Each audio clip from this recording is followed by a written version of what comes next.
Second go live. Here we go. We should be live. 5, 4, 3, 2. Yeah. You're live chat. There we go. Hi, welcome to the podcasting webinar we are organizing together with Georgi Nenov.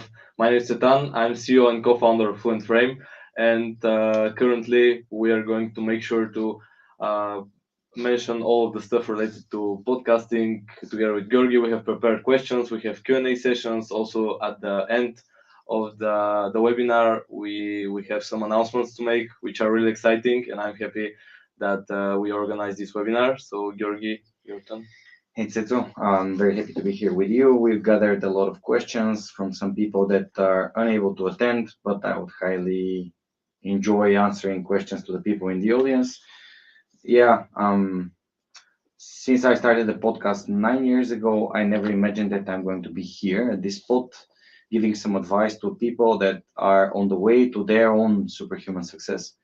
And can't wait to answer more questions. Last week I had more than 30 meetings with people in Bulgaria in particular to answer their questions. There were so many, from how do I start to how do I produce my content and what am I missing, why am I spending so much time on different stuff, to how to monetize it and how to grow my audience. So I cannot wait to go into detail talking about this, let's say, critical and very interesting part of being a podcaster full time. I'm also excited to learn more about your experience with these 26 calls and to get some insights for my podcast. So to get back for the agenda for today, as we speak, as I told you earlier, we're going first to have 20 to 30 minutes talk together with Georgi. I have prepared questions which are based on these 26 interviews that he has made last week. We are going to make sure we cover them with all of the interesting parts related to all the interesting questions that I have prepared. After that, we have live Q&A where you will be able to ask questions. You can also start right now with writing your question in the comments. We'll make sure to answer all of them. We also have some questions prepared from people that have filled out the form that we have posted on LinkedIn. And last but not least, again, we have some announcements to make, which are really exciting, and you don't want to miss out. So yeah, we're going to start right now with questions. Let's go. So the first questions for Georgi is, how can I manage the time commitment and maintain a work-life balance while podcasting? Can you actually? Actually, it's balance is something very important, especially for people that are juggling between family, professional endeavor like their careers, their business, and the podcasting, because podcasting can really be a full-time job. I happen to meet a lot of people that are really surprised to hear that I do this full-time. Yes, I do not record the podcast full-time. I do not prepare my marketing content full-time. I have a team that does this for me. But in the beginning, I actually had to spend at least 4 to 8 hours to record and then to prepare my podcast for simply for posting and to putting it on social media, because there is only one way to get more listeners and to grow your audience, and this is social media content, going to platforms where people are to share what you do and what do you learn from it and what can they learn from this content. So actually it really depends on your current situation, and I would highly encourage people, if they want to start doing a podcast, to do it as a hobby, to do it as something they enjoy doing, because it's going to make it way easier for them not to put any pressure, especially when people are starting with the idea that this is going to be their business. For podcast hosts and people that do podcasts, money do not fall out of the sky just like this. It takes years to do a monetization campaign, let alone for like annual contract with a sponsor. So you need to grow a reputation as a person and as a show, as a brand. Generally, there are of course different ways depending on the audience size that you currently have. I'm going to give a couple of examples here in Bulgaria that are very well known.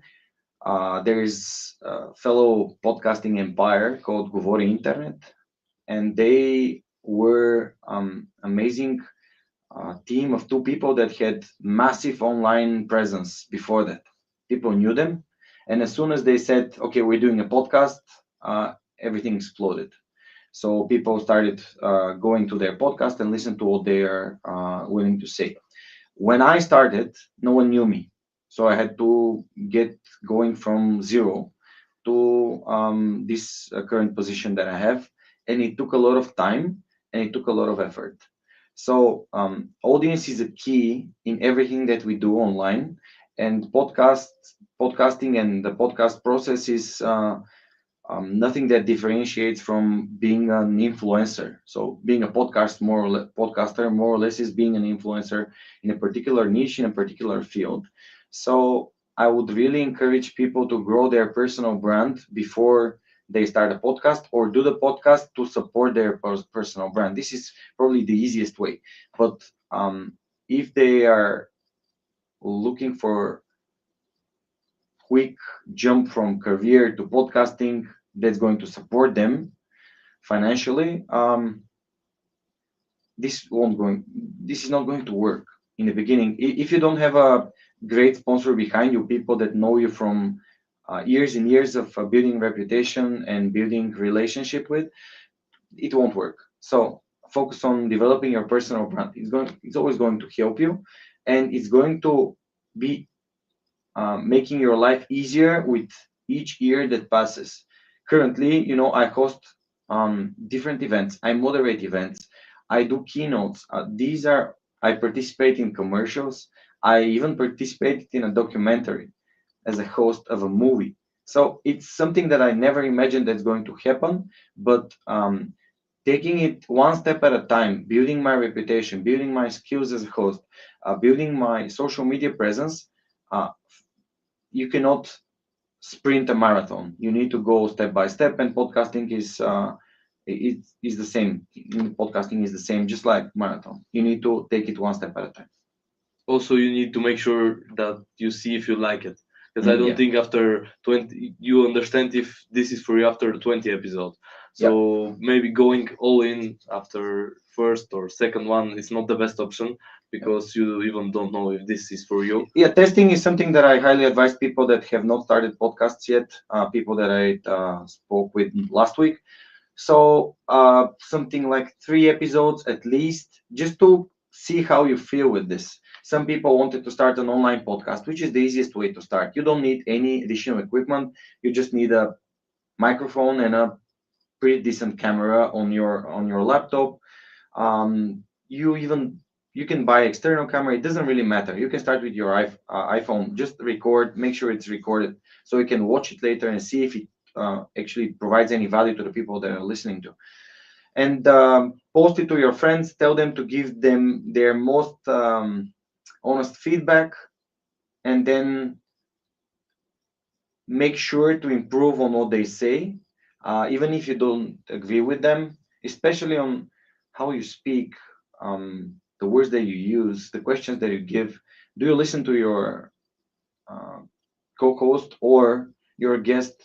And we're talking here about interview-based podcast, but it's something that storytelling is way harder than doing an interview. And I've learned myself just doing interviews, doing once and then listening to it, thinking, okay, what can I do a bit better? And then with a couple of iterations, you know that you like it, or you know that you don't, and then you say, okay, podcasting is not for me, and you switch to something else. A lot of the starting podcasts are experiencing this Yeah. problem of having a little views at the start. How do you overcome this like trap of not seeing the results early on, and maybe having to spend a lot of time to make Mm. sure there is something you say, okay, it's worth doing it.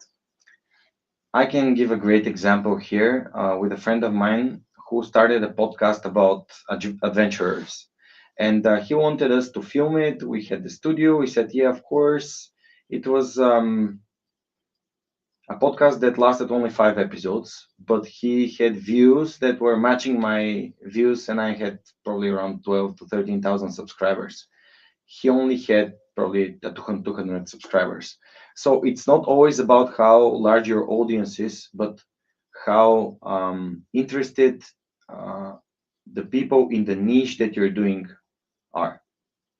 And having this in mind, it's like going to the gym and expecting that you're going to get results in 1 week or 2 weeks or 3 weeks or even a month. It doesn't work like this. You need to spend time, and people online need to uh, appear on your show as listeners and viewers again and again and again to grow an audience, because this audience and their engagement is the most important thing that even sponsors want to see, but more importantly, the algorithms want to see.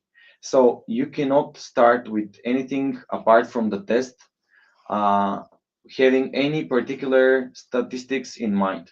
You just need to work your magic in a long run and at least do a test for 1 year to make sure that you did everything in your own abilities to grow this audience into an engaged audience. And you might find out that even 500 listens or views on your YouTube channel are more than enough to supply your marketing funnel if you're doing like courses or services, or if you're doing your podcast to support your business, your main business. This might be plentiful. But if you're doing this to become popular, this might not be a good strategy to expect everyone to come in the beginning. So we're going to go back to audience, because audience is the key here. What are the topics that drive a lot of people? Mainly, currently, unfortunately, these are fear mongering topics, controversial topics, topics that are polarizing, um, some kind of newsjacking in particular cases. But this is not sustainable. You cannot expect such things to happen every week for you to do a podcast about. So the, what your niche is really important, and it's like a plant. You need to develop this niche and to start getting recognized in it. Um, for me in particular, having a polythematic podcast and having a personal story based podcast are two separate things that merge into one another, because I'm focused on giving my stage and my podcast to guests that are inspiring, but also this means that we can cover a lot of topics and we can speak about a lot of things, which is not restricting me to particular experts in nutrition or sleep, or the deeper the niche, it might be one and the same guest coming over and over and over, or you can become Huberman talking about same things, but at some point you're going to get tired of it. So for me, I'm a person that's very curious, and having different person in every next episode is something that this novelty um, fulfills my motivation to continue recording. Now I'm standing at 458 aired episodes, and I never dreamt about this, but I knew that I want to meet interesting people. There are interesting people in medicine. There are interesting people in science.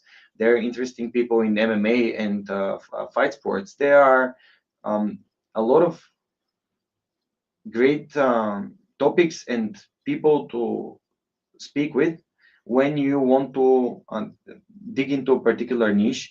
And I was really surprised to hear that a lot of our listeners um, last week in the participants in the calls, I mean, sorry, they were having ideas as doing a podcast in my own village and my own local area to highlight the great people that we have here in the community. There was an idea of talking to customers of this person about how they manage different projects that they did together, like case studies.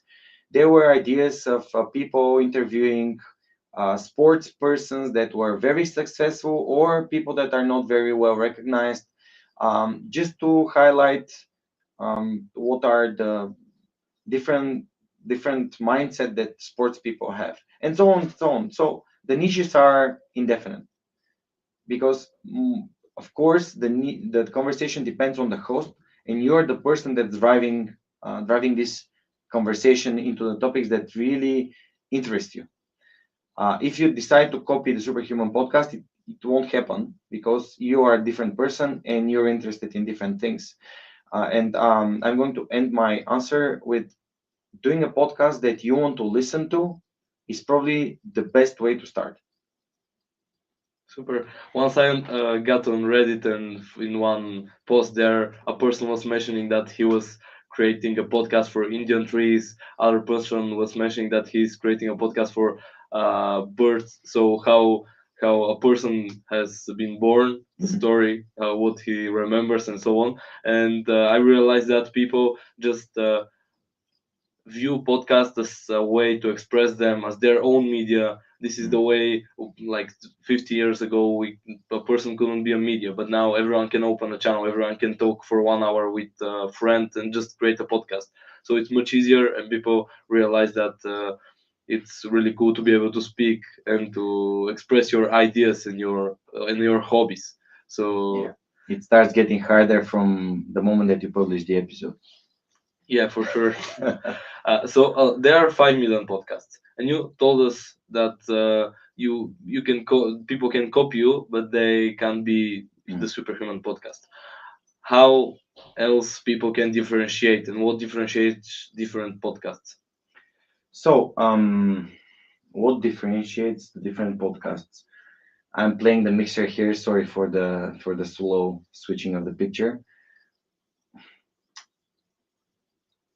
It really depends on who is doing it and what are the questions. And there are so many things that really make one conversation different to the same conversation with another podcast host.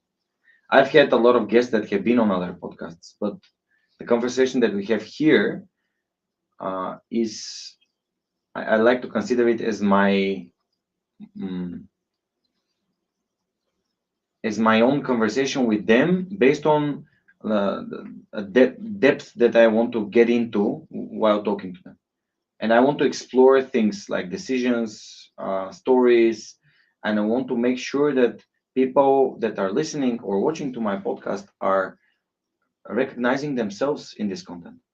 So it's like research with a person that's feeling safe and feeling um, my myself as a friendly person, genuinely interested in their story.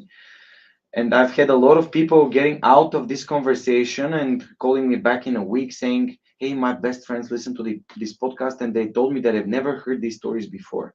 So this is like me digging deeper than your closest friends. And how cool is that?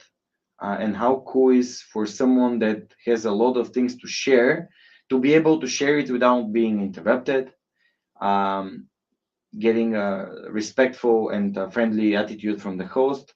And this is what, for me, differentiates me from the podcasts that are present online. And I don't do post editing of pauses, lapses, all these things. It's just authentic and real. And for me, I want to be the people to feel like they're standing here with us in the room or while listening us and not watching us on YouTube, to think about participating in this conversation without being able to say something.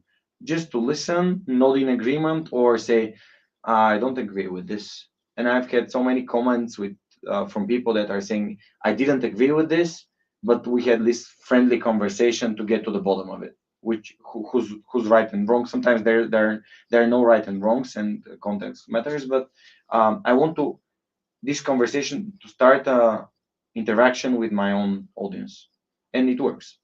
So I don't feel like there's something to split. This is a very friendly competition, and the competition is who brings the most substance. And who brings the most substance is something that it's really related to who's listening and what do this particular person want to hear and want to see. Some people want to see just fame and glory and great cars and conversations about nothing important. It's just like um, some kind of gibberish chat. But I don't like this. I like people to talk on point and have a structured conversation. It's like a story. It's like in the metaphors, the stories that we got, that they were telling us about princes and princesses that went through different hardships and struggles, and they managed to find their way towards the success, whatever this was in the particular fairy tale. And I believe that all people have this story within them, and that's why for me it's very easy to pick my to pick my niche. I just wanted to get to know more of these people, but you can, I'm absolutely certain that you can copy this podcast in every country in the world and also in every city in the world because there are great examples around it. But it's hard to copy you. So Yeah. you really can't copy a podcast, and I really like what you say. And Yeah, but by the way, you can copy a podcast, and this is what I've done. I got to a podcast that I loved. It's called Addicted to Success. It no longer airs episodes, but I'm still going, and I wanted to make sure that I work on the things that I love the most, remove the things that I do not like, and to form my own adapted version of it. So there are Diary of a CEOs everywhere in the world, but the best versions of it are the ones that people do in adapted ways, not just copycat them. I do not copy anyone.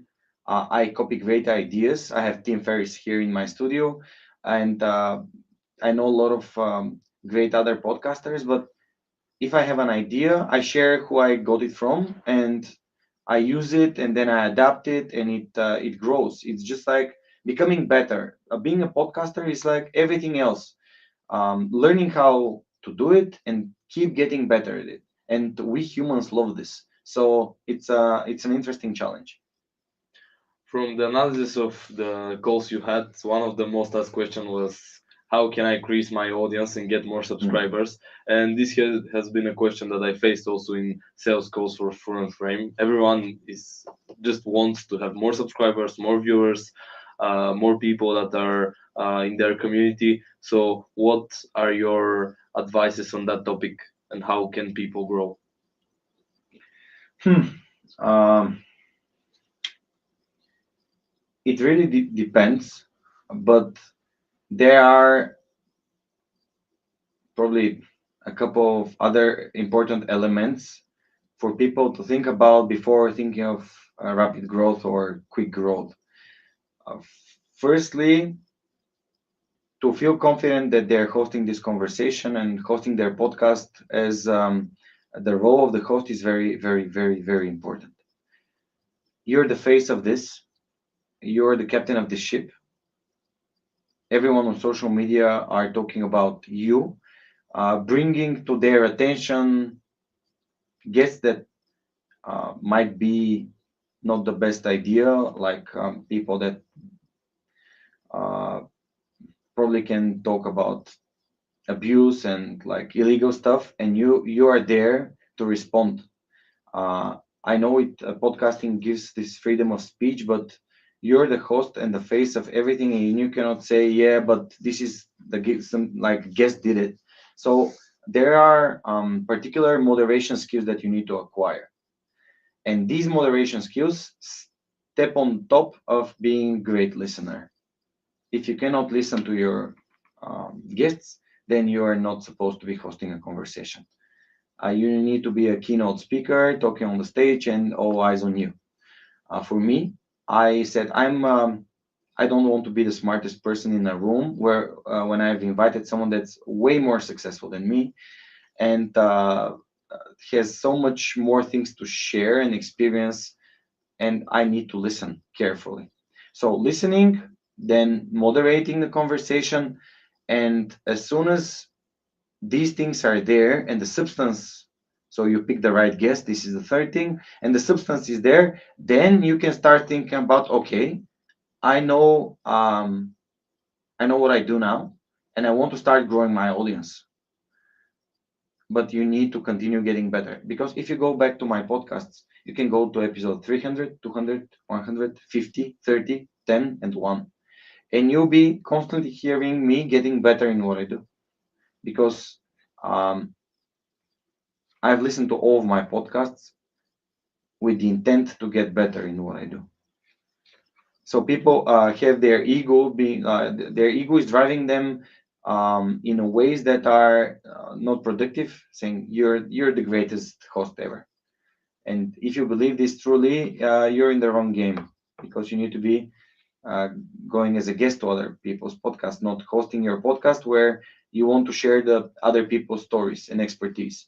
And I see this everywhere, not only in Bulgaria, but people are inviting others to listen to what they are about to say and what they want to say. I mean, it's stupid to invite someone to your studio or to your podcast and do not let them speak at all. And this is something that people overestimate. This power that they underestimate. They have this ability to fail, because being a bad host means a bad podcast. Even if you have a great guest, you cannot pull the best substance out of it. So let's start there, and then you need to get to your audience on social media and to get more people. One of the things that help a lot is cross posting, checking audiences, cross audiencing. Sorry.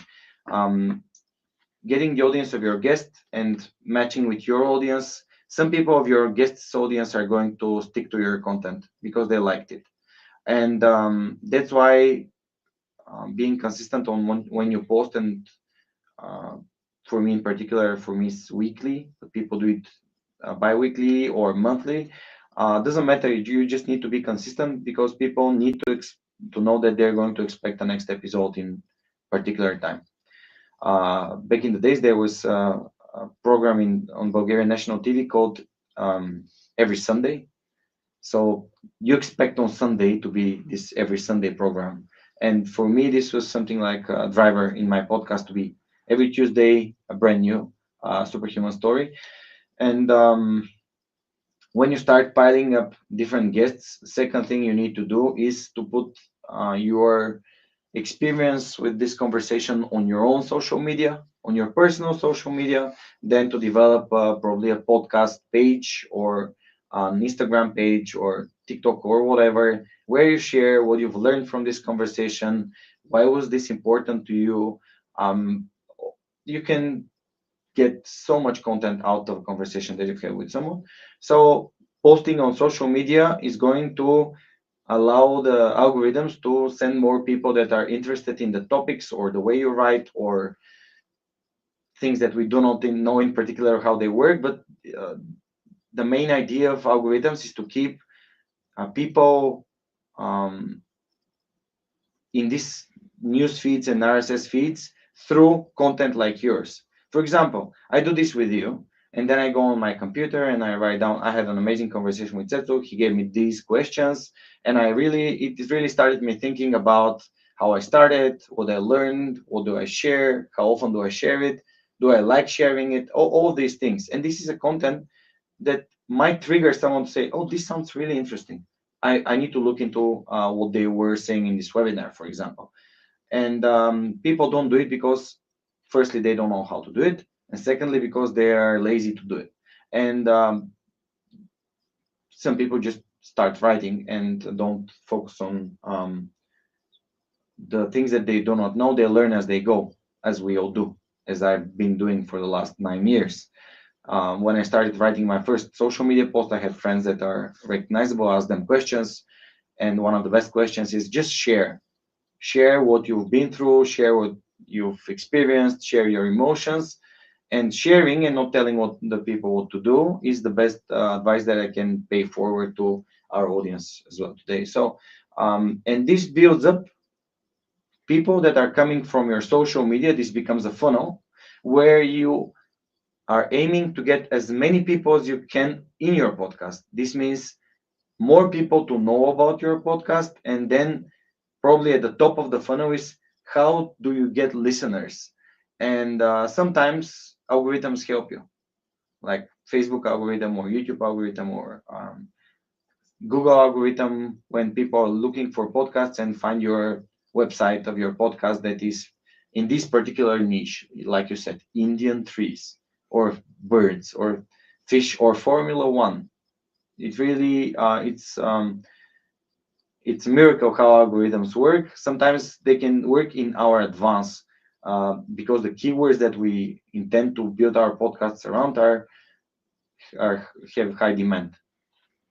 Super. Thank you a lot for answering the questions that I have prepared and that have been most asked on the calls that you did last week. Right now, we have a couple of questions from the form that we have added in the post. So, we're going to ask them. They're from Martin Nakov, and also I see that there are some questions in the chat. So, let's go with the first question. Uh, your podcasts are around like around 3 hours Mhm. each. So, how do you maintain viewers' interest throughout the episode? You have really big view duration, which I'm a little bit envious of. like six times bigger than mine. So how do you do that? This is a great question. This is not my goal. My goal is not for all the listeners to listen all the way till the end because I know how people listen to podcasts. They get out and walk towards their gym or their work. They put their headphones on and they start listening. And it happens to they happen to commute for 30 to 60 minutes or rarely longer than that. And in this time, they can get through like half or one third of the conversation, depends on how long it is. And then they can do it on the way back. They can do it at work when they're doing some like tedious stuff.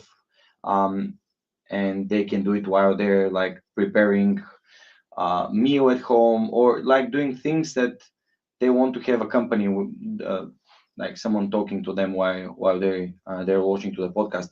But I mean, first of all, I started with 200 episodes of audio only, and this taught me how to ask great questions, and they taught me to realize that the time that people spend coming to my studio is going to pay off only if they speak at least 2 hours, because it's half an hour to get to the center, half an hour to get out of the center and go back to your office or wherever you're heading. So having a 1 hour conversation with 1 hour commute to and from, it's not worth it. So I decided to gradually expand it. And there are so many people at the end of my conversation when I say, "Hey, it's been pleasure talking to you for the last 3 hours," and they're like, "Really, 3 hours? When did this time pass?" It really passes so quickly because it's a genuine, authentic conversation. So I do authentic conversations. This is how I got my engagement. I aim at producing the best conversation possible, not at aiming how to trigger the algorithm every 15 minutes to get something novel in the conversation for people to stick to it. So, defining your goals is very important, even when doing podcasts.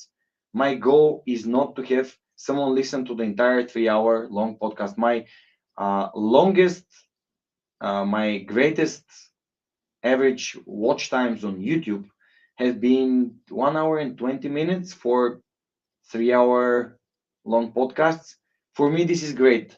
And some people might say, but it's less than 50% of the entire conversation. Yes, but having 1 hour long average view duration means that every third person on the podcast is really listening all the way to the end, and it's not a standalone goal. Never set a set a, I never set such goals because they are not easy to control, and they're totally out of my control. In my control is the substance of the conversation and how do I steer the conversation towards important topics. And this is how I personally get engagement, and this is stepping on active listening and good moderation. Thank you for answering. Thank you, Martin, for the question. And right now we have a question from Laura. Laura is at her 13th episode, and her question is, how do I reach a broader audience? And Mm. here I want to just transform it a little bit. Can you give Laura three actionable steps on how to make sure her podcast reaches more people? Like we covered some more of the basics, but what are three steps? Yeah, but I'm not sure that Laura needs a broader audience because you've missed something very important in the question. She said that she started a podcast about mindfulness in Bulgarian. So I would definitely go through the audience and try to define it as size. How many people are there in Bulgaria interested in mindfulness? I mean, it might be a great thing to have a small community of a couple of thousand people, but you cannot reach them all from the get go, and it makes sense because I mean, people that are mindful, they're not waiting for a new mindfulness podcast to pop out and for them to start listening. And they need to get to it. And they're going to get to it through Laura's um, interviews. I mean, through her social media channels, through her guest social media channels, and through the algorithm. So I would basically do consistent posting in a particular day that you've selected. Might be once a week, twice a month, or like once a month. Just make sure that it's clear when the conversation is going to appear. Secondly, the technical part. um, it's important for podcasts not to be unwatchable or unlistenable. When I started my podcast, I had this thing in mind. I want it to be 5 out of 10 into sound quality at least, because if it goes below 4, people are just going to skip it. There are so many podcasts that they can turn into or go to, and I don't want to lose this battle on the technical side. And yes, technical issues happen, so I'm not talking about mistakes or technical issues, but I had a conversation with Zori as well, and she said that she had a great conversation with Evgenia Peva, and their microphones just stopped recording. She said, no, she said, our audio just went worse. And I played it, and from my experience, I I know that just someone stopped the microphones, their SD card stopped, something in the devices stopped working because it's totally different sound. And nowadays we have Adobe Enhancer that can enhance a lot of the issues, but this is part of the game because you need to make these mistakes to get better, to know how to make sure that your sound is always intact, of great quality. I'm personally paying for someone behind the camera to be there all the time just to make sure that our sound is great all the time. And it's same with the cameras. We've had episodes when um, AC is down and the battery in 20 minutes turned off the camera because there's no more battery. And yeah, mistakes happen and they happen for us to get better in what we do. But technical issues should be avoided because this can cause a new conversation. I've done this at least 3 times. No SD card, um, air conditioning just stopped in the building, and it was we were unable to stand there, so we need to reschedule another episode. And people just saying in the last minute, sorry, I cannot make it. Things like this happen, but it's a part of the process. Secondly, I'm going to approach all the mindfulness groups or all the hubs where people that are interested in mindfulness are. This includes Reddit, Bulgarian Reddit if the podcast in Bulgarian, Facebook groups, but I'm not going to go there and post about the podcast. I'm going to go there and ask them questions. Hey, who are the people that you're following that are talking about this topic? Why do they follow them? What are your issues? What are your questions there? I'm going to dig deeper into the topic because currently, with what we do together, we are also digging into the topic. And currently, this is what we do. We're asking questions that podcasters have. So, and as soon as I have the answers, I'm going to make sure to talk to the people that are inspiring and interesting and have their own audiences in mindfulness. I'm going to research the topics and the questions that people share that they have, especially the ones that pile up. So they are together. I mean, they group. So, for example, sleep and how do sleep affects mindfulness and yoga, or all these things that can be bunched up to make a great episode with someone discussing these particular topics like travel or whatever. And this is what am I going to do? I'm going to post on social media, and for sure on my own personal channels to grow my audience and to let my friends know that I'm serious and digging deeper into the topic of mindfulness, and my podcasts are a part of me getting better in what I do. And never stop, you know, no hurry, no pause. That's the most important thing. Uh, Hope that this advice from Georgi helped Laura, and I wish her a lot of success. 13 episodes are a lot. After 21 episodes, as we know, these are top 90% of podcast. So yeah, the next episode is from Biljana. It's in Question, Bulgarian. next Next question. question. Oh, these episodes. The next question is from Biljana, and it's you start your episode in 2016. Back then, podcasting wasn't that popular as it is right now. So, what is Georgi Nenov going to do if he has to start from zero in 2025? This is a great question. I never thought about this. Um, so, if I'm going to start with nothing, not having this amazing studio, all the people that are helping me, I'm going to start a podcast with, for sure, I'm going to start a podcast buying some equipment. But if I don't have the experience of being a host, which is something that I've developed through these years, um, I'm going to buy audio only, like a setup with two microphones and two headphones, because people, when they are not experienced in talking in front of microphones, they're usually going back and forth and back and forth, and this disturbs the audio. Um, Put the microphones on a table and just have a friendly chat for an hour, and do a podcast about um, some kind of mentorship, entrepreneurial mentorship.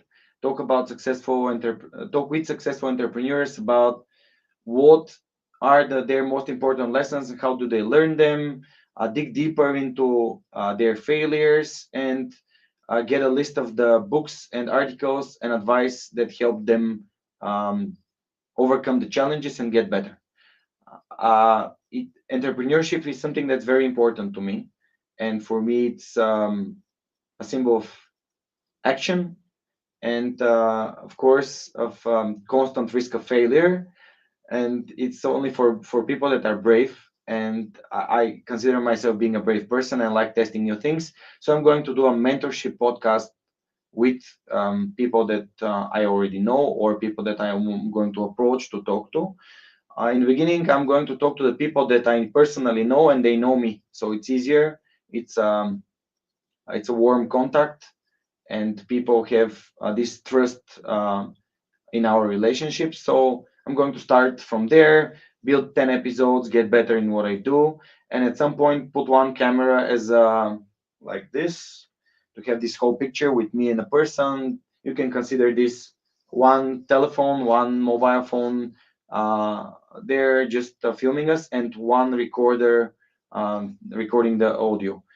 And I'm going to do it once a week for at least 1 to 2 years, is going to be the period for me doing it without expecting anything to result out of it, like no monetization, no sponsorships.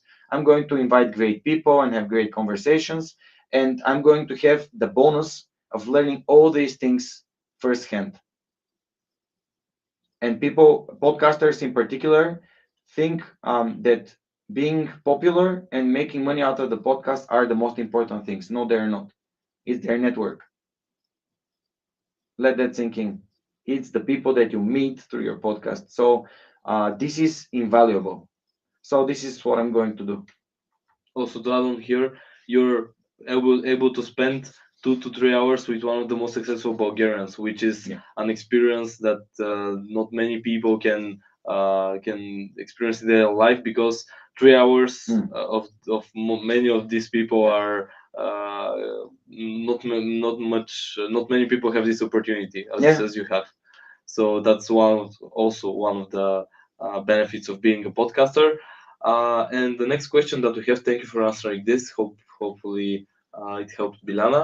So just want to mention that I'm here interviewing these amazing people because in the beginning I was starting slow and starting. I was not punching above my pay grade. You know, I was just aiming at the people that are around me to get better. Because if I was able to interview Raichu Raichev, the founder of Endurosat, or Professor Martin Vecher, the founder of Insight, back in the days, I wouldn't be able to ask them the questions that I asked them like at year 7 and 8. So it's like being a graduate from high school, but actually in third grade. And you cannot do this. It's like step by step. You need to get better. I mean, it's a process. You cannot have if you've not been a journalist to have this the experience like Bilana has, to ask great questions and really hard questions or meaningful questions, because I didn't have the experience. It's going to take some time. So, like, work on it, because it's going to be paying you back a lot, doing it one step at a time again. Okay, thank you. For sure, it takes time. So I'm on my journey for 2 years and a half. Way to go. And we have another question from Vessi. She says, "Do you have any workflow or recipe for episodes that are focused on answering questions from listeners?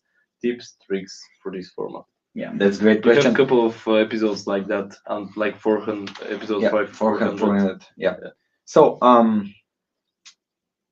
in my last milestone, which was episode 400, I decided to answer questions from youngsters because people like Tsetu have met me through lectures that I give around the country or have listened to my podcast. And I wanted to make sure that their questions are answered. So I sent an Instagram message and a Facebook post, and I got probably around 50 questions. Um, what I do is I line them up. I read them just to spend a couple of minutes to think what am I going to answer to such question. And when we started answering them in the podcast, someone was reading them and I was answering looking at the camera, just like I'm doing now. This is also very something that's very hard to do, to look at the camera and imagine that you're talking to a person. But it's something that you need to learn how to do while doing the podcast. Because if I'm looking at somewhere, my computer or in the sky, it won't feel personal. And for youngsters that are living in YouTube, Instagram, and TikTok, talking to them, looking them in the eye, so to say, is another way for you to send your message and to hit deeper than just answer and just read a line. Um, Firstly, and the second thing would be authenticity. It would be talking honestly and answering honestly, just like I'm doing right now. I don't have any scenario. I just want to answer all of your questions as they come. So for me, content is not the king; it's authentic content, and this is also the best advice that I'm going to give for someone that's going to answer other people's questions directly on a podcast. And send them to the people that might have had these questions but didn't know that I had them. And it's for me, it's something that I'm probably going to keep doing because I loved episode 400, and so many people wrote afterwards that they loved the answers and they got so much out of it. Super. Thank you a lot for answering, Vessi. I also loved this episode because you answered one of my questions. So it was interesting hearing which are your seven habits, the seven most effective habits of Georgi Nenov. Yeah, yeah. Yeah. I remember this. So the next question is from Podareni Story. There isn't one from Avenara. Yeah, I missed it. Don't Sorry. miss it. So you share your opinion, Georgi. Can you share your opinion on YouTube optimization for new podcasters? Hmm. Does it make big difference from your experience? I think they're mentioning for maybe SEO So, first. yeah, I'm not a huge YouTube expert. I focus on the content and not the platform. Uh, and I have so many things to improve on my podcasts on YouTube. Nevertheless, they are successful and they have more than 2 million hours of watch time of my podcasts on YouTube analytics. I believe that dealing with Google is hard because they can change their algorithm uh, just like that. And I can give you a story about this. Last year, in 2023, in the summer, something happened on my YouTube channel. Um, Something was driving people to my podcasts,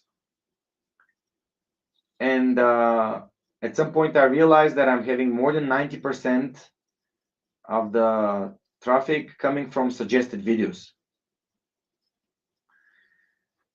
At the end of 2024, one year and a half later, I saw a dip that I'm currently in, and it was the huge decline in suggested video traffic. Just like this, nothing happened. My thumbnails are the same, my descriptions are the same, the elements of my YouTube videos are the same, everything is there. But YouTube, for some reason, decided to take away my suggested video traffic. And I'm still researching why. And I'm saying this because even the greatest people in the field happen to stumble across such challenges. And for young podcasters on YouTube, I'm going to give a couple of advice that are solid. Follow the YouTube guidelines. Constantly ask the latest version of ChatGPT about changes in algorithm, ideas, how to make it better. Um, I mean, like topic description, thumbnail, keywords, and all the elements that YouTube algorithm considers as signals to drive traffic to your videos, because ads won't bring great traffic to your page. Suggested videos will. And this means that you need to win the algorithm. And I don't know how, but the biggest of keys is valuable, substantial content. And I cannot stress it enough. Substantial content. Whatever this means for you, just ask yourself this question: what's the most substantial content that I want to be able to listen to? For me right now, is Mark Manson, and Mark Manson is doing things that are so different to the other YouTube creators, and I love his content. He has 4 hour long podcasts, and they're amazing because they're substantial, and people are, I'm pretty sure that the average view time of his podcast is more than 2 hour long, more than half. And yeah, these are the two things. YouTube algorithm changes all the time, and you need to just keep yourself updated to what are the newest hacks, the newest ways to stay on track with what's important. Like, we all know from Facebook and LinkedIn that the thumbnails need to have large faces. You don't need to open Diary of a CEO or Huberman or Joe Rogan to see a large face there on the thumbnail. Just do it. Just put a large face. But this alone, this won't work. You need substantial content in it, because yeah, the thumbnail is something that's going to drive some traffic. There's click-through rate, how many people have clicked on your thumbnail, but you need to really, if you are serious about doing a podcast, Doing as the infinite game. There's this amazing book by Simon Sinek. If the podcasting is the infinite game for you, you're on the right track. So infinite game means it needs to bring you value that's long lasting through the years coming ahead. I do not consider living my life without my podcast at the moment. Probably when I retire or decide to stop, there might be such a moment, but currently it's something that I would be doing for the rest of my life. And I highly encourage people to do things that are um, in the long run, not short-term projects aiming at particular results. Super, thank you. I said something more technical because Avenaga asked for SEO tags and so on. So really important are timestamps. Really important are tags. Also, you can add them in YouTube when you scroll and you're uploading your episode. You need to make sure your description in the SEO optimized, so you're mentioning a lot of the keywords related to the person. Mention the person name. Also, some links related to the person Instagram, Facebook, LinkedIn. So it has also backlinks. A lot of people find you also to Google when they search, given like your guest name, they might be able to find you also there. So all of these are important stuff. They take some time, but make sure to have them on every single episode. So yeah, hopefully we helped Venara. And the next question that we have is from Podareni Story, Mm. and the question is again one of the most asked, which is which are the best way to support your podcast financially? So how do you monetize your podcast? Okay, so um, let me switch to myself and give an answer here.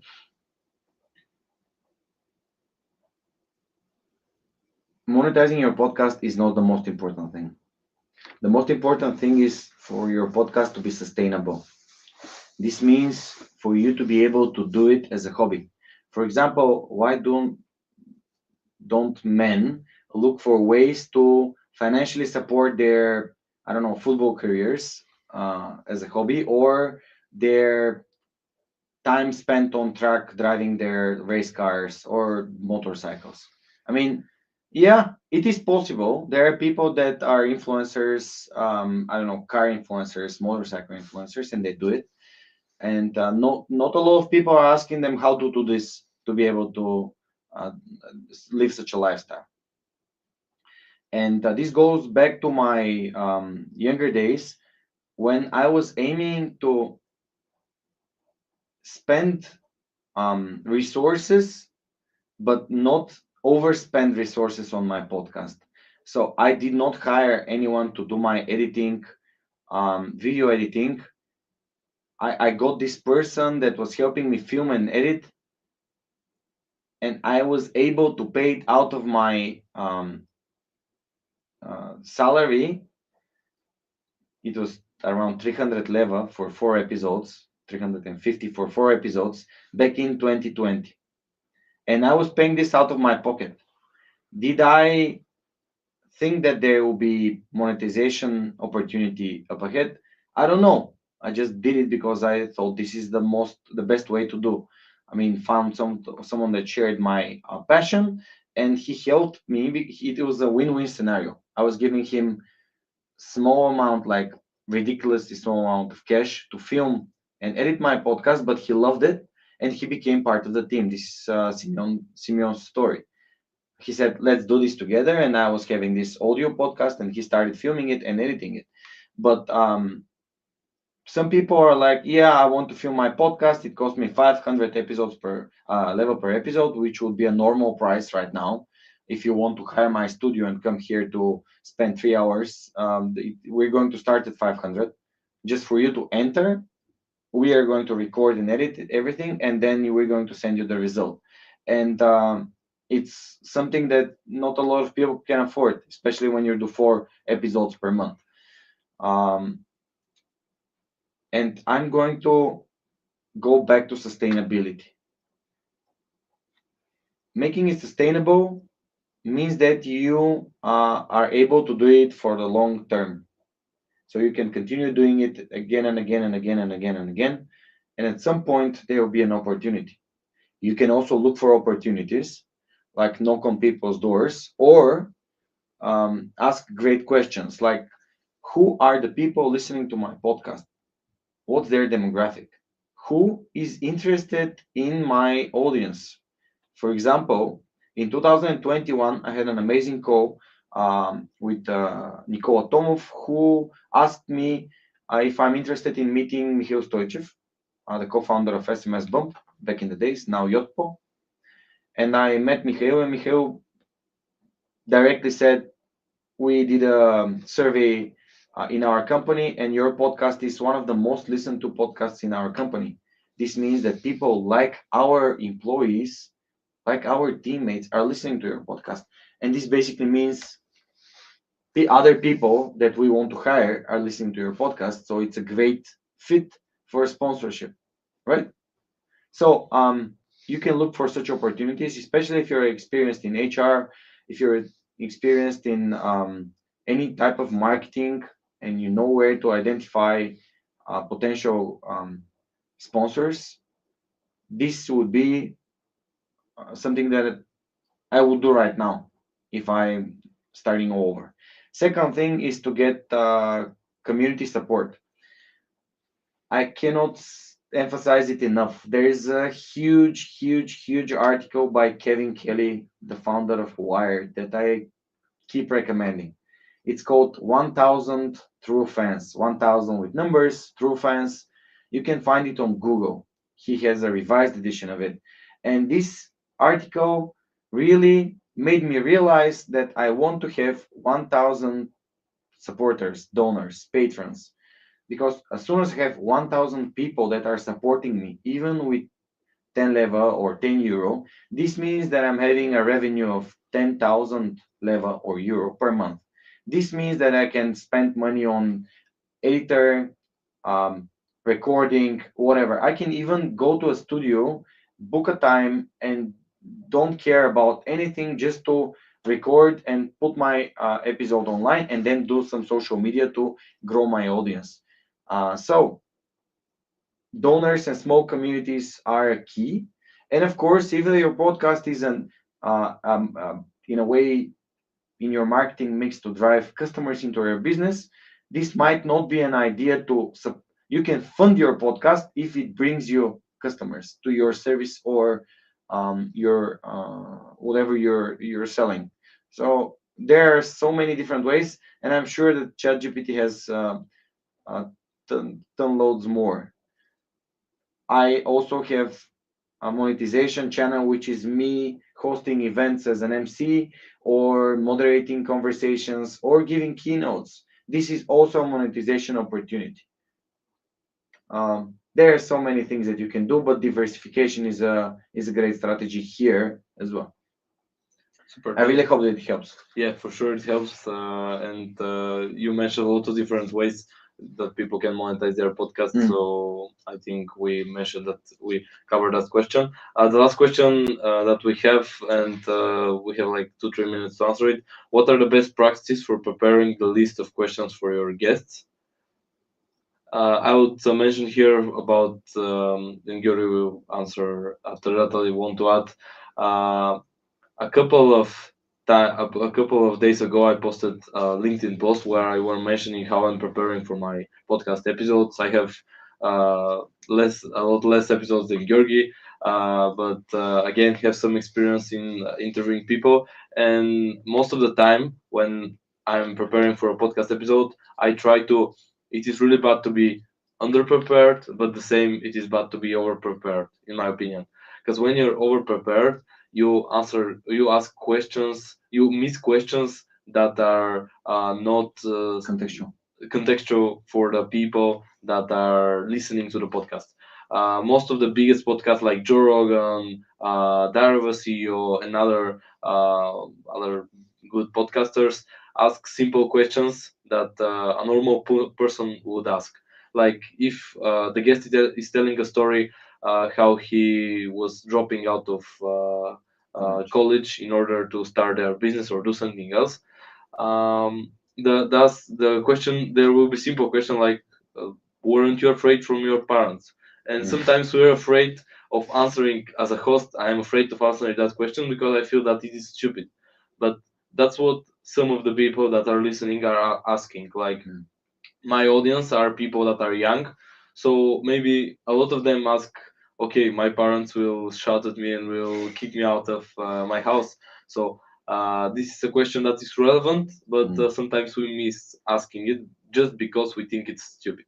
Yeah, there are no stupid questions, but there's one thing that's very important here: not to ask close-ended questions that can be answered with yes and no. Yes. Because weren't you scared? Yes, I was scared, but I would rephrase it in what were your biggest fears when you decided to drop out of Yeah. college? And people might say, "Hey, my parents, my friends, whatever." Or the other thing would be, what happened for you to decide that you want to drop out of college? And people might say, I had bigger, like very bad grades. And they might say, I had this amazing idea and I knew that this was the right time. And then you dig deeper and you say, how do you decide it's a great idea? I had a hunch. And how does it feel to have a hunch? And you see, in three questions, you can get deeper and deeper and deeper. And this is what substance means. Basically, getting deep into the questions for to see how people think, what their mindset is, and um, like think these things really resonate with listeners. So this is a great question. By the way, we've missed one. I'm going to answer it very quickly. I think it's Yeah. also from, What do you think of Substack as a platform? yeah, From I've Laura. never used Substack, so I wouldn't be commenting on this.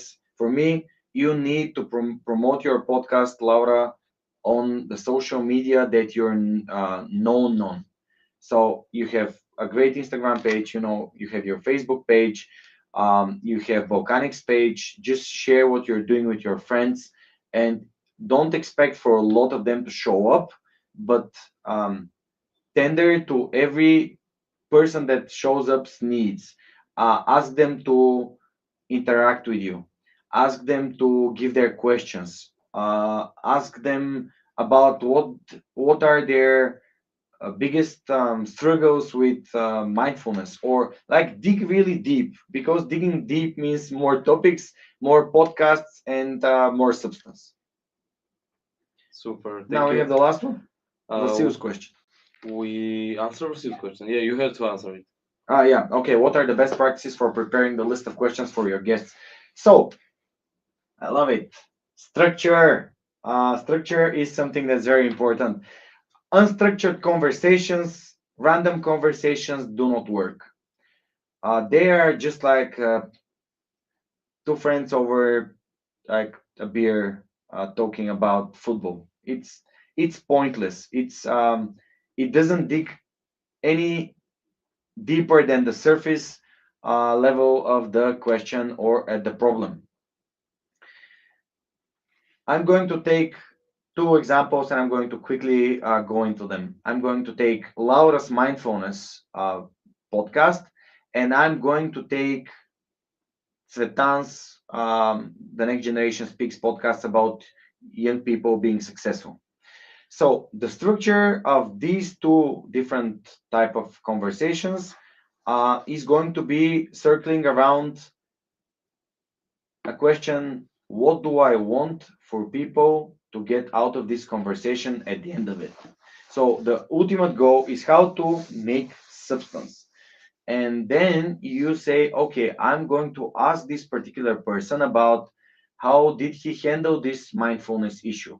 How did he came into this realization? And of course, these are practical things. And then um, can you share stories about these particular uh, realizations or moments? Because stories are emotional. People like to hear stories. When I share my story of my podcast, it never gets old because it's something that I've experienced and I want to share with the rest of the world. For him, it's more or less the same question: where you were when you started, how did the idea come to mind, what were the biggest struggles, obstacles. What you need to avoid uh, is to let the conversation be random.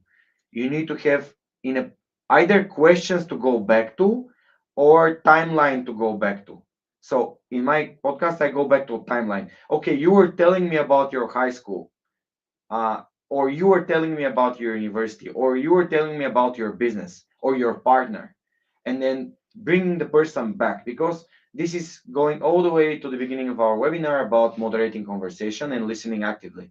You can listen to a story, and then a person usually is, where were we? Because you've been recording podcasts for years, for me as well, and I take notes, and I take notes to know where we were when he started the conversation, started the story. So I'm like, yeah, you were telling me about your parents not supporting you, or the situation that you were in. Think about something that brings structure. In the beginning, in my podcast, I didn't have one. Then I started writing questions that are interested to me. Then I started researching people to add on more questions, having in mind that I don't want to ask all of them, but having a question already prepared is something that brings structure into the conversation. So the worst thing that you can do is play ping pong with someone, ask him shitload of questions for him to answer with two sentences to every single one. You want stories, you want to make it emotional, because if it's emotional, it's authentic. If there are stories, it's bringing people towards their own realizations, and not to do it like this. This is the only right way to do it, whatever the topic is, mindfulness or I don't know, men's groups. Super, thank you for answering also this question. Hopefully, it helps Vasil with structuring better his podcast. Thank you for all the question. It was really interesting hearing Georgi's answer. I added some more information. So there are a lot of questions that also Martin asked, but we couldn't answer. We're going to make sure in the next webinar we cover them. And now we go back to the announcements that we told you that we're going to make. So the first one is that we're starting a podcast community. Why are we doing this? Because we understood that many of you have questions that aren't answered, that you're struggling with, and you're searching, like you wanted to speak with Georgi. We, like, in 2 days we were able to fill his 26 spots for calls. For this webinar, more than 40 people signed up. So we see the needs of community where people support each other. So that's why we decided that we should make a place where you can ask question other podcasters, you can share your podcast, you can make sure to we can make sure to share podcasting materials and more. So you can join right now via the QR code, or I'm sending a link right now in the chat, where which you can click and join the Discord. Uh, yes, so like that. And yeah, if you want to join, we would love to have you there. We'll have weekly Q&As, materials, and everything else. So that's it from the community. We'll make sure to push it also on LinkedIn, so no worries if you don't join right now. The next thing is, as you know, we are building Fluent Frame, and the goal of Fluent Frame is to help you make sure to focus on the important stuff, which is most of the stuff Georgi told us about, making sure you prepare for the guests, making sure you focus on the niche, making sure you focus on filming episodes and not spending too much on post production, on tech, and so on. So we are making a promo code for all the people that have been on the webinar, which is 30 days free of Fluent Frame. You can try it with two of your episodes and just prepare them, see what it generates, and create all the content you need in order to reach bigger audience. As we mentioned a couple of times in the webinar, the way you can redeem it, I will again paste it in the chat. 30 webinar. It's on the page so people can see it. I'm right on the page. Yeah. So here, once you sign up in the platform, you can sign up in. I'm just going to send it. This is the place where you can sign up. And once you register, you have to choose a starter pack, where the next thing you have to do is just, once you're on the page, you have to add up the promotion code, and it will be free for the next 30 days. We would love to hear your feedback to understand how we can make it better. Our goal is to make podcasting post production effortless, and help you focus on the important stuff. That is our also slogan. So thank you a lot for that. We would love to hear more about. We will have also more webinars coming out, more podcasts, more content, helping you grow your podcast, helping you make sure to focus on the important stuff, mentioning it multiple times. It was pleasure again having Georgi answer the questions. Uh, it's always interesting to hear his opinion on the topics, even spending a lot of time with him every single day. But yeah, thank you for being here. It was really cool to have the first webinar of Fluent Frame. Yeah, this was And our first time. So if you managed to give you some important information, just let us know. It will be great to support us. If you have more questions, we'll be always happy to help. And I'm really inspired to work with people like Satan and Dimitar and make podcasting way easier and effortless. And cannot wait to have more substantial content being posted from you guys online. Share them with us. We'll be more than happy to cheer for you, to listen to it, give our honest feedbacks if we can, and have a great evening. super, thank you. Bye Bye. bye.